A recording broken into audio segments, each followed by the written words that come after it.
Assalamualaikum warahmatullahi wabarakatuh. Perkenalkan, nama saya Dirgahayu Pratama, NPM 2140402108. Baiklah, saya akan mempresentasikan tugas resume saya yang berjudul Globalisasi Ekonomi dan Bisnis Internasional. Yang pertama yaitu pengertian globalisasi. Globalisasi adalah suatu proses sosial dan budaya yang dimulai dengan berinteraksinya suatu bangsa dengan bangsa lain. Adapun pendorong globalisasi, yang pertama yaitu dorongan pasar. Pasar internasional memperoleh keuntungan yang maksimal. Yang kedua yaitu dorongan biaya. Perusahaan global mencari negara-negara yang mampu memberikan biaya produksi suatu produk yang murah. Dorongan pemerintah, adanya perjanjian antar negara yang memberikan fasilitas dan mempermudah perkembangan globalisasi ekonomi global. Yang keempat yaitu dorongan persaingan. Banyak perusahaan-perusahaan yang bersaing di pasar internasional untuk memaksimalkan kombinasi biaya produksi. Yang kelima yaitu dorongan lain. Teknologi informasi yang cepat mendorong semakin cepatnya globalisasi yang terjadi. Sikap manajer internasional. Yang pertama yaitu manajer etnosentris. Ethnocentric manager yaitu manajer yang memiliki anggapan atau persepsi bahwa budaya dan perilaku kerja di negara tempat asalnya jauh lebih baik.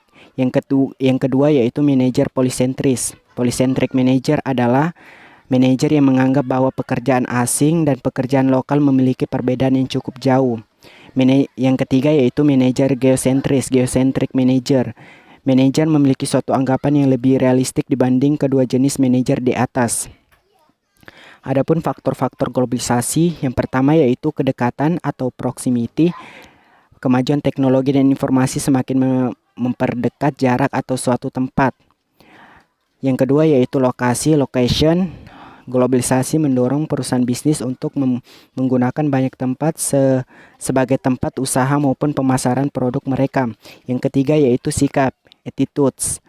Globalisasi mendorong perubahan sikap yang semakin terbuka dan berbaurnya budayakan perilaku dari berbagai negara membentuk budaya global.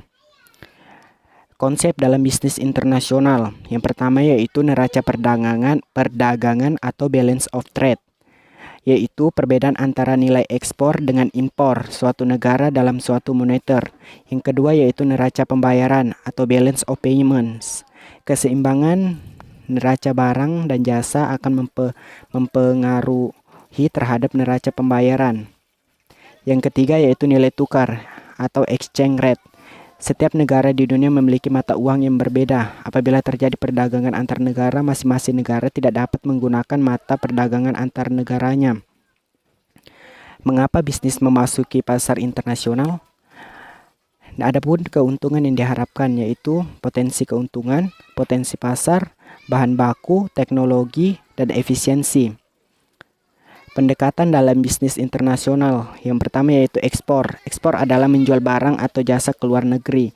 Yang kedua yaitu lisensi, adalah perjanjian suatu perusahaan.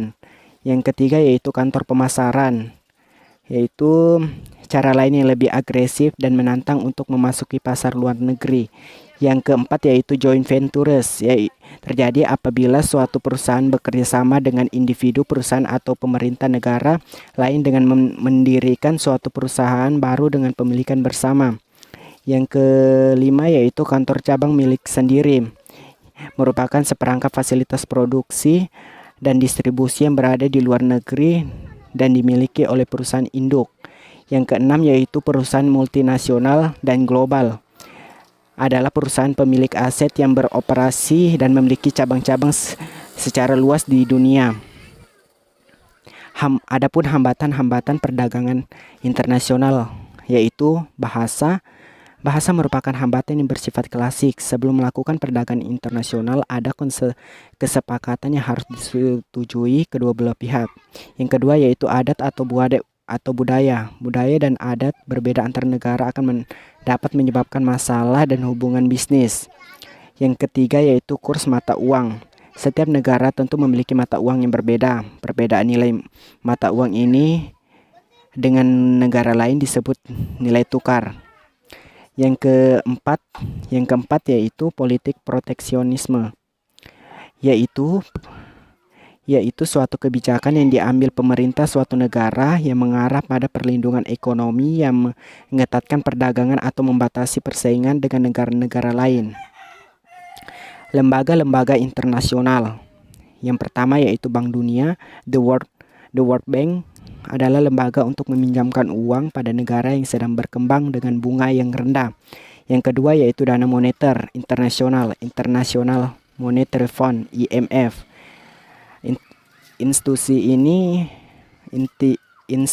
ini membantu negara-negara dunia untuk mengelola nilai tukar mata uangnya terhadap valuta asing, GATT.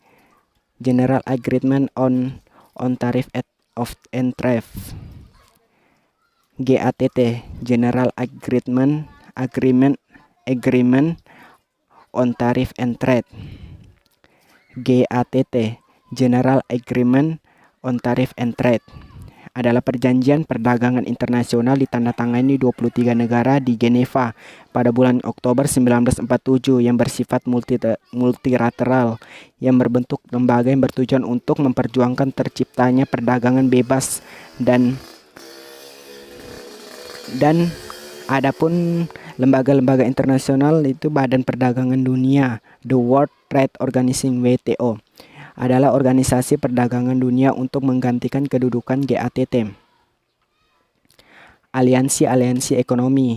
Yang pertama yaitu kawasan perdagangan bebas ASEAN. ASEAN Free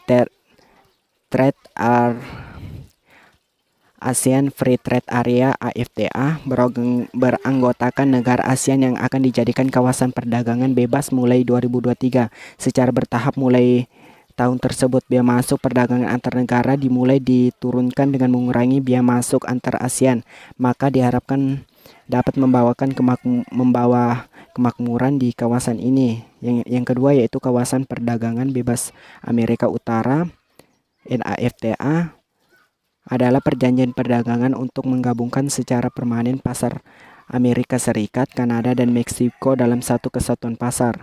Yang ketiga yaitu masyarakat Eropa, Europe Community, beranggotakan sebagai besar negara-negara Eropa Barat. Berdiri ME, membawa dampak besar bagi perekonomian dunia karena mereka mengurangi hambatan antar negara sehingga membentuk suatu pasar domestik bersama.